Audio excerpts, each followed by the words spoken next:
আশা করি আমরা সবাই খুব বেশি ভালো আছি। তো আমরা আজকে ফিজিক্স ফার্স্ট পার্ট খুবই ইম্পর্টেন্ট এবং খুবই ইন্টারেস্টিং একটা চ্যাপ্টার পড়া শুরু করব। তো আজকে আমাদের প্রথম ক্লাস এই চ্যাপ্টারের উপর। তোমরা সবাই কম বেশি চ্যাপ্টারের নাম শুনছো, কাজ, ক্ষমতা এবং শক্তি।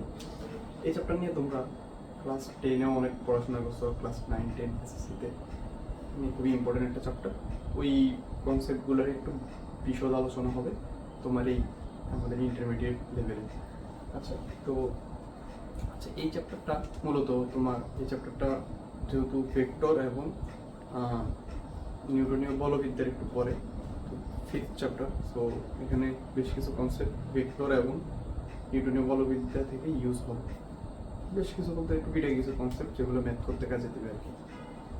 আচ্ছা, তো আমরা প্রথমত চ্যাপ্টারের নামটা যদি আমরা পড়ি, চ্যাপ্টারের নামটা হলো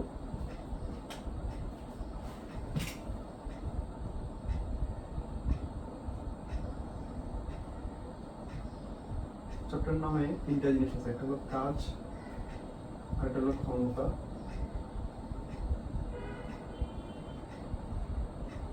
আরেকটা হলো শক্তি।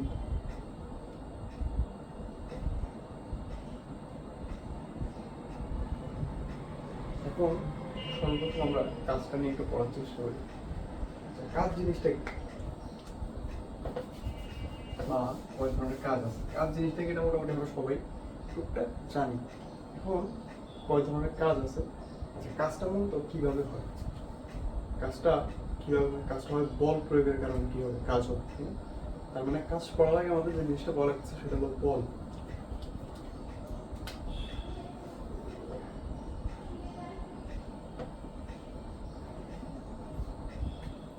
যদি কোনো জায়গায় বল প্রযুক্ত না হয় সেখানে কাজ হবে না। তার মানে কাজ করার আগে আমাদের যে জিনিসটা পড়া লাগতেছে সেটা হচ্ছে বল। এখন বল কাকে বলে এটা মোটামুটি আমরা সবাই জানি। বল কয় ধরনের সেটা নিয়ে আমরা একটু করি। বলের সংজ্ঞা আমি আসলে এখানে পড়ার মতো কিছু নাই। ইন্টারমিডিয়েট লেভেল আমাদের সংজ্ঞা থেকে বেশি গাণিতিক জিনিসের দিকে ফোকাস করতে হবে, সংজ্ঞা নিজেরাই করতে পারবে। আচ্ছা, বল মূলত দুই প্রকার, একটা হলো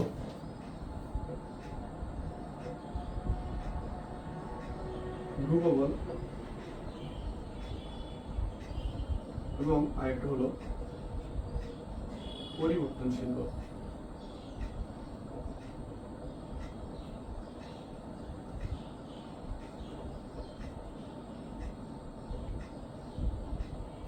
ধ্রুব বল জিনিসটাকে এবং পরিবর্তনশীল বল জিনিসটা কি, খুবই ইজি এবং সিম্পল কিছু কনসেপ্ট।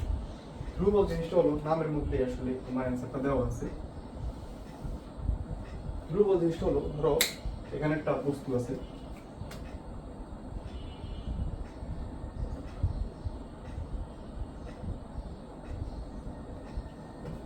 এই বস্তুটার উপর আমি কন্টিনিউয়াসলি একই মানের বল প্রযুক্ত করতেছি, অর্থাৎ ধ্রুব বল প্রযুক্ত করতেছি। মানে এই বস্তুটার উপর আমি কন্টিনিউয়াসলি ধরো 5 নিউটন মানের একটা বল প্রযুক্ত করতেছি। আমি বলের কোনো চেঞ্জ করতেছি না, সারাক্ষণ ধরে ওর উপর 5 নিউটন বলই প্রযুক্ত হচ্ছে। তার মানে ওর উপর আমি কন্টিনিউয়াসলি 5 নিউটন বল প্রয়োগ করতেছি। তার মানে ওর উপর আমি 5 নিউটন মানের একটা ধ্রুব বল ওর উপর প্রযুক্ত করতেছি। তার মানে এটা একটা ধ্রুব বল। ধ্রুব বল জিনিসটাকে যদি আমরা একটা ফিক্সড মানের কোনো একটা বল যদি কোনো একটা বস্তুর উপর প্রয়োগ করি তখন সেটাকে বলা হবে ধ্রুব বল, সেই বলটাকে ধ্রুব বল বলবো। আচ্ছা, পরিবর্তনশীল বলটা কি, ধরো এই যে বস্তুটার উপরই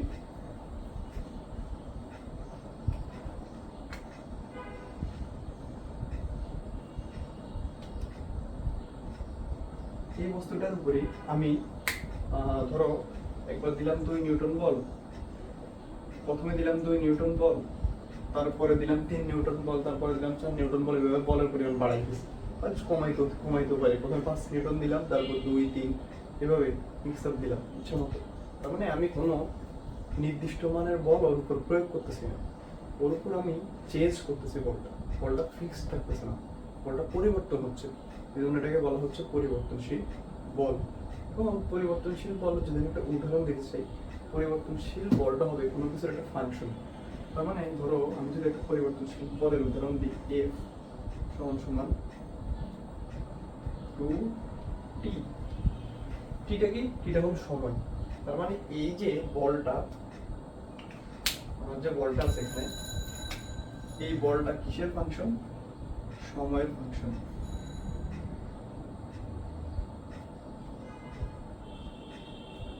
এই বলটা হলো সময়ের ফাংশন। তার মানে এই বলটা সময়ের উপর নির্ভর করে, টাইমের উপর নির্ভর করে চেঞ্জ হবে। তার মানে আমি যদি প্রথমে 0 সেকেন্ড, t যখন 0 তখন তখন আমি বললাম এই বক্সটার উপর আমি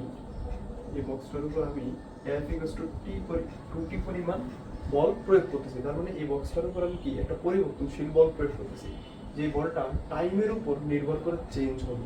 তার মানে আমি যখন t = 0 সেকেন্ড তখন ওর উপর কি পরিমাণ বল প্রয়োগ হবে? 2 × 0, তার মানে 0। t যখন 1 সেকেন্ড তখন ওর উপর কি পরিমাণ বল প্রয়োগ হইতেছে? 2 নিউটন বল প্রয়োগ হইতেছে। 2 × 1 2 নিউটন। t যখন 2 সেকেন্ড তখন ওর উপর কি বল প্রয়োগ হইতেছে? 2 × 2 4 নিউটন। তার মানে ওর উপর যে বলটা সেটা কিন্তু চেঞ্জ হচ্ছে, এই জন্য এটাকে বলা হচ্ছে পরিবর্তনশীল বল। খুবই ইজি কনসেপ্ট।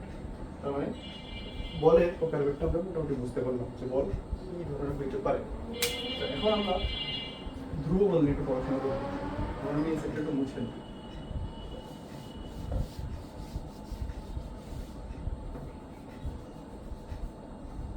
আচ্ছা, ধ্রুব বল কিভাবে বের করা যায়? ধরো আমি কোনো কিছু একটা বস্তুর উপর একটা ধ্রুব বল প্রয়োগ করতেছি। তার মানে আচ্ছা, ধ্রুব বল দ্বারা কৃত কাজ নিয়ে আমরা এখন পড়াশোনা করবো। তখন ধ্রুব বল নিয়ে পড়াশোনা করছি, তাহলে আমরা এখন পড়বো ধ্রুব বল দ্বারা কৃত কাজ। তার মানে একটা জিনিস আমরা বুঝতেছি যে বলের উপর বেস করে আমাদের কৃত কাজ দুই ধরনের হতে পারে। একটা হলো ধ্রুব বল দ্বারা কৃত কাজ, একটা হলো পরিবর্তনশীল বল দ্বারা কৃত কাজ। তার মানে আমরা এখন ধ্রুব বল দ্বারা কৃত কাজটা দেখছি। আচ্ছা, ধ্রুব বল দ্বারা কৃত কাজ কখন হবে? যখন একটা বস্তুর উপর আমরা ধ্রুব বল প্রয়োগ করবো এবং সেই বল প্রয়োগের কারণে সরণ হবে। বা আমরা যদি কাজের ইয়েটা দিই, কাজের সংজ্ঞাটা কি? কাজের সংজ্ঞা হলো কোনো বস্তুর উপর বল প্রয়োগের ফলে যদি বস্তুর সরণ ঘটে তখন বস্তুর বল ও বলের দিকে সরণের উপাংশের গুণফলকে কি বলে? কাজ বলে। তার মানে আমরা যদি কোনো বস্তুর উপর একটা ধ্রুব বল প্রয়োগ করি, তাহলে যদি সরণ ঘটে তাহলে ওই ধ্রুব বল এবং বলের দিকে সরণের উপাংশকে কি বলবো আমরা? ধ্রুব বল দ্বারা কৃত কাজ বলবো। এখন এই জিনিসটা আমরা ম্যাথমেটিক্যালি সূত্র আনতে হবে যে ধ্রুব বল দ্বারা কৃত কাজের সূত্রটা। তাহলে আমরা যদি এখানে একটা বক্স নিই, ধরি এখানে একটা বক্স আছে, এই বক্সটার উপর আমরা ধ্রুব বল প্রয়োগ করতেছি। আমি ধরে নিলাম এই বক্সটার উপর আমি ঠিক এইভাবে এফ পরিমাণ বল প্রয়োগ করতেছি।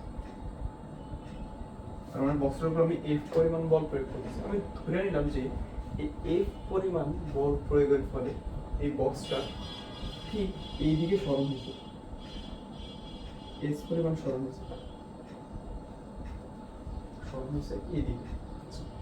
এখন একটা জিনিস আমি ধরে নিলাম, সেটা হলো এই যে সরণটা হয়েছে, এই সরণটা ভূমির সাথে এটা কোণ বা আমার ফোর্সটা কিন্তু আমি ভূমি বরাবর দিচ্ছি। সোজা কথা, এই সরণটা ফোর্সের সাথে থিটা কোণে আছে, সরণটা ফোর্সের সাথে থিটা কোণে আছে। এখন আমার সংজ্ঞাটা কি ছিল কাজে?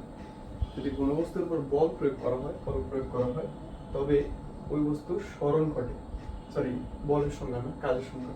যদি কোনো বস্তুর উপর আমরা কাজ বের করবো ধ্রুব বল দ্বারা কৃত কাজ, এবং কাজের সংজ্ঞা থেকে আমার ওই সূত্রটা আনতে হবে।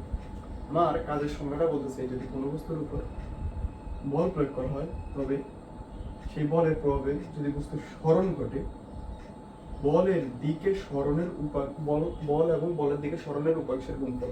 তার মানে আমি সোজা কথা যদি বাংলা লিখি, কাজ সমান কি? কাজ সমান হলো বল গুণন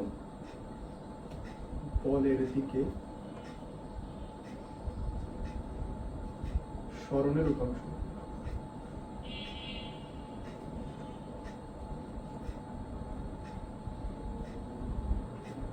কাজ সমান বল ইন্টু বলের দিকে সরণের উপাংশ। এখন তোমরা যারা ভেক্টর বুঝছো তারা কি জানো? আমার বলটা হলো ভূমি বরাবর ফোর্স, এই বলের দিকে এই সরণের উপাংশ কি হবে বলতো?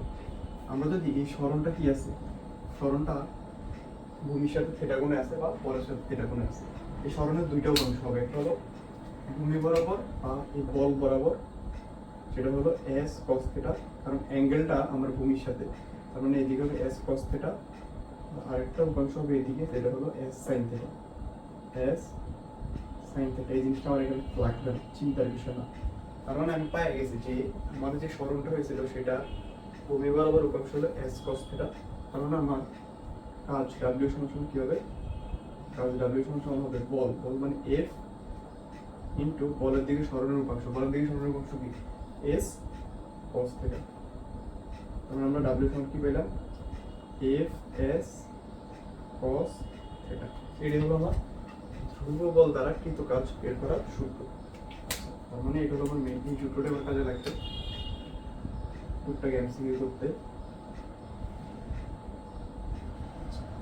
এখন আমরা যারা ভেক্টর করছি তার একটা জিনিস জানি, সেটা হলো ডট গুণফল। ডট গুণফল কি ছিল, এ ডট বি সমান কি, আচ্ছা আমরা যদি একটু ছোট করে লিখি, যারা আমরা ভেক্টর করছি নিচে একটু ছোট করে লিখি, A vector dot B vector, দুটো ভেক্টরের যদি আমি ডট গুণন করি তাহলে আমরা কি পাই, A B cos theta. Just এই জিনিসটা এটার সাথে কম্পেয়ার করো, তাহলে আমি কি লিখতে পারি, w সমান f vector dot s vector লিখতে পারি। জাস্ট এটার সাথে কম্পেয়ার করো, দেখবে যে জিনিসটা পাওয়া যায়। আচ্ছা ভেক্টর যদি পড়া থাকে তাহলে তুমি জিনিসটা বুঝে যাবে খুব ইজিলি। তার মানে এটা আমি আরেকটা জিনিস পাইলাম এমসিকিউর জন্য ইম্পর্টেন্ট। তার মানে আমরা কি পাইলাম, w সমান f, আচ্ছা এখানে ভেক্টর সাইন দিতে হবে, w সমান আমরা কি পাইলাম, বলের মানটা w সমান f s cos theta, sorry কাজের মানটা w সমান f s cos থিটা, এবং কাজ ভেক্টর w সমান কি হবে f ডট s ভেক্টর, অর্থাৎ ফোর্স ভেক্টর ডট সরণ ভেক্টর বা ডিসপ্লেসমেন্ট বা যেটাই বলো সরণ ইংলিশ, সেই ভেক্টর। এগুলো আমার বুঝলাম। এখন এখানে আরেকটা জিনিস আমার পাওয়া লাগবে, সেটা হলো ক্ষমতা। দেখো আমরা ক্ষমতা, এটা হলো ধ্রুব বল দ্বারা কৃত কাজ বের করছি, যেহেতু কৃত কাজ বের করছি ধ্রুব বল দ্বারা, তাহলে এই কৃত কাজের ফলে কি হবে, ওর মধ্যে একটা পাওয়ার জমা, পাওয়ার থাকবে, পাওয়ারটা বের করা যাবে চাইলে। মানে পাওয়ারটা আমরা কিভাবে বের করতে পারি, দেখো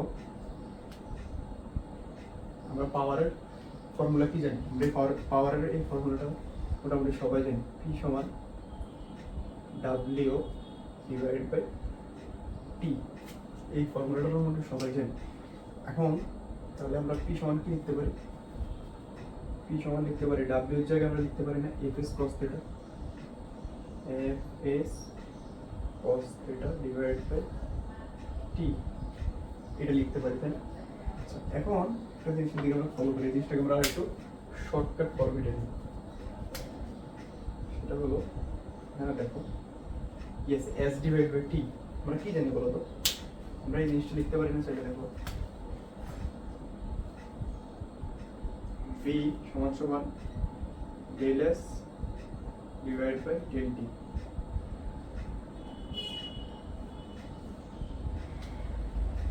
সরণের হারকে কি বলে, বেগ বলে, সরণের হারকে বেগ বলে, তার মানে s ডিভাইড বাই t। আচ্ছা সরণের হারকে বেগ বলে, গড় বেগ কাকে বলে, গড় বেগ হলো তোমার del s divide by del t, মানে সরণের পার্থক্য ডিভাইড বাই সময়ের পার্থক্য। এখানে গড় বেগ, এই ডিভাইড দ্বারা আমরা কি বুঝাইতেছি, গড় বেগ, গড় বেগ সমান কি হলো del s divide by del t। v সমান আমরা জানি s ডিভাইড বাই t, তার মানে গড় বেগ v বার সমান del s divide by del t। তার মানে এখানে আমরা চাইলে s ডিভাইড বাই t এটার জায়গায় আমরা কি লিখতে পারি, p সমান সমান f v বার s বাই s ডিভাইড বাই t কে রিপ্লেস করলাম v বার দ্বারা, আর cos থিটাটা ওর জায়গায় থাকলো।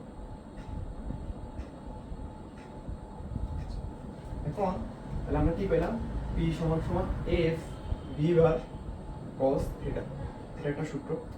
তার মানে f মানে হলো বল, v মানে হলো গড় বেগ, এবং cos থিটা মানে হলো সরণ, এবং থিটাটা হলো সরণ এবং বলের মধ্যবর্তী কোণ। তার মানে এই v বারটা হলো গড় বেগ। এখন আমরা এটার সাথে কম্পেয়ার করলে, এটার সাথে যদি আমি কম্পেয়ার করি তাহলে এই জিনিসটাকে কি লেখা যায়, এই জিনিসটাকে এরকম লেখা যায় না, পি সমান এফ ভেক্টর ডট ভি বার ভেক্টর, তার মানে পি ভেক্টর সমান কি এফ ভেক্টর ডট ভি বার ভেক্টর। তার মানে এটা হলো আমার আরেকটা সূত্র ক্ষমতা। তার মানে ক্ষমতা সমান বল ভেক্টর, ক্ষমতা ভেক্টর সমান বল ভেক্টর ডট গুণ কি ভেক্টর ভরবেগ ভেক্টর। এবার ক্ষমতার আরেকটা সূত্র হলো এফ মানে বল ইন্টু ভি বার মানে ভরবেগ ইন্টু কস থিটা। তার মানে আমরা ধ্রুব বল দ্বারা কৃত কাজ পাইলাম এবং ক্ষমতা বের করা সবকিছু আমরা দেখলাম সূত্রগুলো।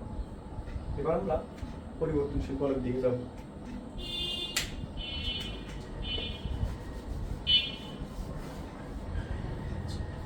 এখন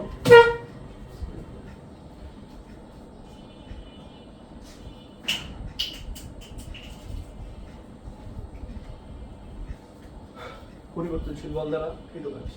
পরিবর্তনশীল বল দ্বারা কি বুঝাইছিলাম? পরিবর্তনশীল বল হলো যে বলটা চেঞ্জ হবে।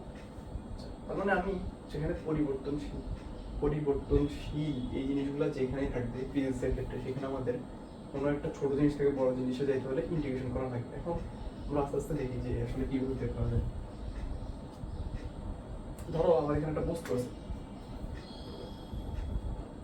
এই বস্তুটার উপরে মূলত আমি বল প্রয়োগ করলাম। এই বস্তুটার উপর বল প্রয়োগ করার কারণে তার মানে উপরে বল প্রয়োগ করলাম, বল প্রয়োগ করার কারণে ও ইনিশিয়ালি এই জায়গায় ছিল, তার মানে এটা হলো এস ইনিশিয়াল দ্বারা ডিনোট করলাম ওর এই পজিশনটা। ও ইনিশিয়ালি এই পজিশন ছিল বল প্রয়োগ করার আগে। বল প্রয়োগ করার পরে এই বস্তুটা আমি এই যে বস্তুটা নিলাম, সে এখান থেকে ডিসপ্লেসমেন্ট হয়ে গেল, যত স্মরণ হলো স্মরণে এদিকে কোনো একটা জায়গায় আসে, এটাকে আমি বললাম এস ফাইনাল। তার মানে ওর এই অবস্থানটাকে আমি এস এফ দ্বারা প্রকাশ করলাম, এস ফাইনাল আর একটা হলো এস ইনিশিয়াল। আচ্ছা, এখন আমি ধরে নিলাম ওর এখান থেকে যে এখানে গেছে এই মধ্যবর্তী এই ডিস্টেন্সটা, মানে আমি চিন্তা করতেছি খুবই ক্ষুদ্র জিনিস নিয়ে, ক্ষুদ্র পরিমাণ একটা বল প্রয়োগ করছি। বল প্রয়োগ করার কারণে কি হয়েছে, ওর খুবই ক্ষুদ্র পরিমাণ একটা ডিসপ্লেসমেন্ট হয়েছে এখান থেকে এখানে গেছে। তারপরে এই জিনিসটাকে আমি ডি এস দ্বারা ডিনোট করলাম, অর্থাৎ ডি এস দ্বারা মানে হলো স্মরণের ক্ষুদ্র অংশ। ডি এস ডিটি হলো টাইমের খুবই ক্ষুদ্র একটা অংশ, সিমিলারলি ডিএস হলো স্মরণের খুবই ক্ষুদ্র একটা অংশ। খুবই ক্ষুদ্র পরিমাণ স্মরণ ওর হয়েছে, তার মানে ওর খুবই ক্ষুদ্র পরিমাণ স্মরণ ডিএস হয়েছে। তার মানে এই স্মরণ এবং এই বল এগুলোর ফলে কি ওর খুবই ক্ষুদ্র পরিমাণ একটা কাজ হবে, যেটাকে আমি বলছি ডিডব্লিউ। আমি কেসটা তোমাকে আবার বুঝাই। এখানে একটা বস্তু ছিল যেটার উপর আমি খুবই ক্ষুদ্র পরিমাণ একটা বল প্রয়োগ করছি। প্রয়োগ করার কারণে ও এই এস ইনিশিয়াল থেকে এস ফাইনাল পজিশনে গেছে। এই বল প্রয়োগ করার কারণে খুবই ক্ষুদ্র পরিমাণ একটা স্মরণ হয়েছে, যেটাকে আমি বলছি ডিএস। তার মানে ডিএস স্মরণ হয়েছে, তার মানে একটা খুবই ক্ষুদ্র পরিমাণ কাজ হয়েছে, যেটাকে আমি বলতেছি ডিডব্লিউ। এখন এই ডিডব্লিউ এর মাধ্যমে আমার ডাব্লিউ বের করা লাগবে, কি পরিমাণ কাজ হয় পরিবর্তনশীল বল বা বল প্রয়োগ করলে কি পরিমাণ কাজ হবে। আচ্ছা, এখন তার মানে আমি এখান থেকে এই সিনারিও থেকে কি লিখতে পারি? এই সিনারিও থেকে আমি লিখতে পারি না ডিডব্লিউ সমান নরমাল এই সূত্রটাই আমি জাস্ট লিখতে পারি না, ডিডব্লিউ সমান F into ts cos theta. যদিও এখানে দেখা যাচ্ছে কি থিটার মান কি 0 ডিগ্রি, বাট 0 ডিগ্রি নাও তো হতে পারে, এই বস্তুটা এই দিকে কোনো একটা জায়গায় যেতে পারে, তাই আমি এখানে কস থিটাটা লিখলাম। আচ্ছা, তার মানে ডিডব্লিউ সমান কি এফ টিএস কস থিটা। সূত্র যেহেতু আমার মেইন প্রমাণ করতে হবে, তার মানে আদর্শ কোনো একটা সূত্র থেকে আমার প্রমাণ করে আনতে হবে। তার মানে ডিডব্লিউ সমান কি এফ টিএস কস থিটা। এখন এই ডিডব্লিউ এটা কি ক্ষুদ্র একটা অংশ, এরকম অনেকগুলো ক্ষুদ্র ক্ষুদ্র কাজ মিলে কি একটা বড় কাজ হয়, মানে টোটাল কাজটা হয়। এই ক্ষুদ্র জিনিসগুলোকে বড় বানানোর জন্য আমরা মূলত ইন্টিগ্রেশন করি। তার মানে আমি যদি এই ডিডব্লিউকে ইন্টিগ্রেশন করি, মূলত এটা একটা ডিফারেনশিয়াল ফর্ম ওয়ার্কের কাজের একটা ডিফারেনশিয়াল ফর্ম। এটাকে আমি যদি ইন্টিগ্রেশন করি, ধরো ওর ডি জিনিসটা এভাবে চিন্তা করতে পারো যে ডি জিনিসটা তাহলে হিসেবে ডাব্লিউ করে থাকবে। জিনিসটা আসলে এরকম না, ডিডব্লিউ হলো খুবই ক্ষুদ্র একটা অংশ, যেটাকে যদি তুমি ইন্টিগ্রেশন করো তাহলে এটা টোটাল জিনিসটা পাবো। তার মানে ধরো এই মার্কারের খুবই ক্ষুদ্র একটা অংশ চিন্তা করো, এই ক্যাপটা এরকম অনেকগুলা ক্যাপ না, ধরো এই মার্কারের মধ্যে অনেকগুলা কালি আছে, খুবই ক্ষুদ্র একটা কালির ফোঁটা হলো এইটা। এটাকে বলতে পারো তুমি ধরো ডিসি, মানে মার্কারের কালারের একটা খুবই ক্ষুদ্র অংশ। এরকম অনেকগুলো ফোটা মিলে কি মার্কারের টোটাল কালিটা হবে। তার মানে এটাকে যদি তুমি ইন্ডিকেশন করো তাহলে একটা সিটা পাবো, সিটা হলো টোটাল কালার। অর্থাৎ এরকম অনেকগুলো ফোটা মিলে গিয়েছে মার্কারের টোটাল কালিটা তৈরি হয়েছে, এরকম চিন্তা করতে পারো। তার মানে আমার ডিডব্লিউ সমান এফডিএস, তার মানে আমাকে কি করতে হবে, এখানে ইন্টিগ্রেশন করতে হবে। যদি আমি ইন্টিগ্রেশন করি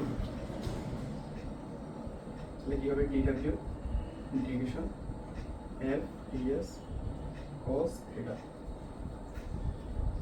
আচ্ছা, এখন ইন্টিগ্রেশন যেহেতু করতেছে আমরা একটা লোয়ার লিমিট আর আপার লিমিট সেট করতে হবে। যদি তোমরা ইন্টিগ্রেশন চ্যাপ্টারটা পড়ে থাকো তাহলে এই জিনিসটা হয়তো বা জানবো, যদি না জানো তাহলে এখন জেনে নাও যে ইন্টিগ্রেশন যেহেতু করতেছে আমরা একটা লোয়ার লিমিট আর আপার লিমিট সেট করতে হবে। তার মানে লোয়ার লিমিটটাকে চিন্তা করো, লোয়ার লিমিট হলো এখান থেকে যত শুরু করছে এটা হলো লোয়ার লিমিট, আর ওইখান থেকে যে শেষ হচ্ছে তারপরে এটা হলো আপার লিমিট হবে। ওর শেষ অবস্থানটা হলো আপার লিমিট, ওর শুরুর অবস্থানটা হলো লোয়ার লিমিট। কারণ ওর লোয়ার লিমিট কি হবে, এস আই, এবং ওর আপার লিমিটটা হবে এস এফ। আশা করি তোমরা এতটুকু বুঝছো। এবার যদি আমি এই জিনিসটাকে এইভাবে রাখি, তার মানে এটাকে ইন্টিগ্রেশন করলে ডিডব্লিউ কে ইন্টিগ্রেশন করলে কি হবে, ডাব্লিউ হয়ে যাবে। আর এদিকে জিনিসটা কি হলো, এস ইনিশিয়াল অর্থাৎ শুরুতে কোন জায়গায় ছিল, এদিকে হলো এস ফাইনাল, ও ফাইনালি কোন জায়গায় গিয়ে আছে। আর এদিকে হলো F B S cos theta. এটা হলো আমার মেইন সূত্র, যে পরিবর্তনশীল বল দ্বারা কৃত কাজ, পরিবর্তনশীল বল দ্বারা কৃত কাজ।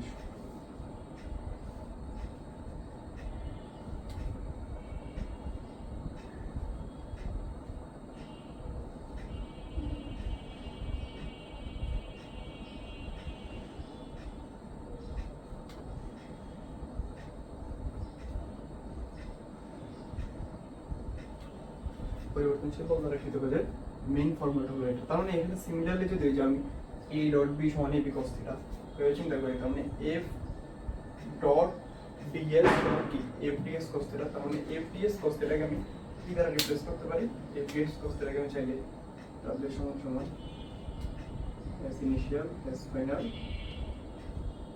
f ডট ds, অর্থাৎ f ভেক্টর ডট গুণন ds ভেক্টর সমান কি w ভেক্টর, এভাবে আমরা রিপ্লেস করতে পারি। তখন আশা করি তোমরা বুঝতে পারছো।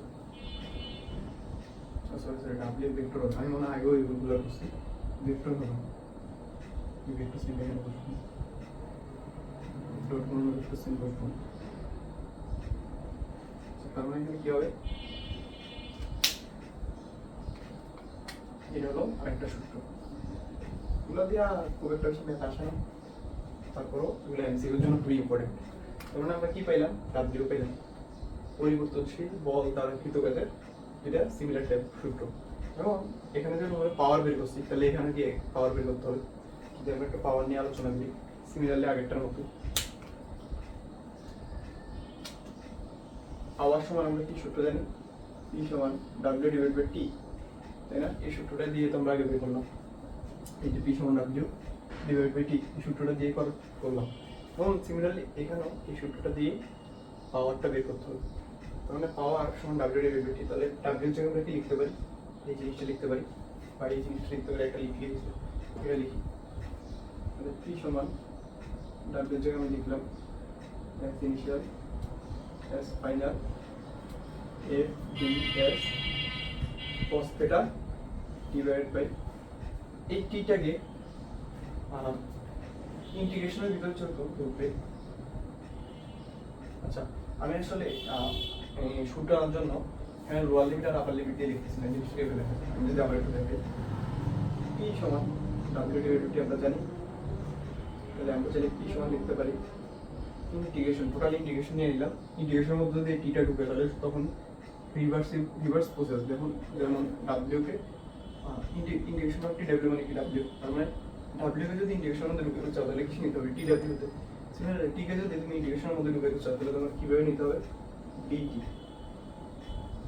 তার মানে ডিটি কে ইন্টিগ্রেশন করলে আলটিমেটলি টি এক্স, তখন আমি একটা ইন্টিগ্রেশন সাইন আনতে চাইতেছি, কারণ যেহেতু পরিবর্তনশীল জিনিসটা হবে তখন আমার সূত্রের মধ্যে অবশ্যই ইন্টিগ্রেশন সাইন আসবে।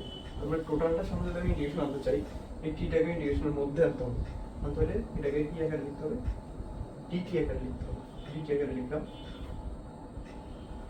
আর ডাব্লিউ সমান ডাব্লিউটাকে ইন্টিগ্রেশনের আকারে আনলে কি হয় ডিডব্লিউ। তো ডিডব্লিউ সমান আমরা কি জানি যে এফডিএস cos θ, বা তুমি এভাবে চিন্তা করতে পারো এটাকে ইন্টিগ্রেশন আনা আর না আনা একটু, তুমি ডাব্লিউ সূত্র করতে পারো, এই ইন্টিগ্রেশন চলে আসলো এফডিএস cos θ।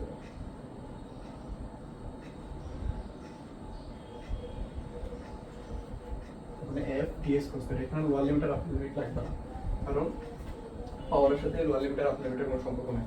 তার মানে p সমান এফডিএস cos θ। তার মানে এখন এখানে আবার সেম একটা জিনিস করতে হবে, সেটা হলো এই ডিএস ডিভাইড বাই ডিটি আমরা বি এর জায়গায় লিখতে পারি, সরি ডিভির জায়গায় দেখো বি সমান আমরা কি জানি এস ডিভাইড বাই টি। যারা ডিফারেন্সিয়েশন করছে তারা এই জিনিসগুলো খুব ভালো বুঝবা। তার মানে আমি বোথ সাইডে যদি ডিফারেন্সিয়েশন করি তাহলে এটা হয়ে যাবে ডিভি, ডিভি হবে আর এটা হবে ডিএস ডিভাইড বাই ডিটি। তার মানে ডিফারেন্সিয়াল ফর্মটা যদি লিখি, ভেলোসিটি হলো ডিভি, সরণের হলো ডিএস, টাইমের হলো ডিটি। তার মানে ডিভি সমান ডিএস বাই ডিটি, এটাকে আমরা চাইলে এভাবে লিখতে পারি। আশা করি বুঝতে পারছি। অ্যাকচুয়ালি জিনিসটা হলো এইরকম যে তুমি বি কে ডিফারেন্সিয়েশন করলা এবং এস কে সময় সাপেক্ষে ডিফারেন্সিয়েশন করলো, তাই হোক এত কিছু বোঝা লাগবে না। তার মানে আমি চাইলে ডিভি সমান কি লিখতে পারি ডিএস বাই ডিটি। তার মানে ডিএস বাই ডিটির জায়গায় আমি কি লিখতে পারি এফ ডিভি cos θ, তাহলে p সমান p f dv cos θ, এই জিনিসটা পাইলাম। সিমিলারলি এটাকে আমরা এভাবে লিখতে পারি p সমান integration of f dot dv। পাওয়ারের দুটো ফর্মুলা, ওয়ার্কের দুটো ফর্মুলা, এইদিকেও সিমিলারলি পাওয়ারের দুটো ফর্মুলা, ওয়ার্কের দুটো ফর্মুলা।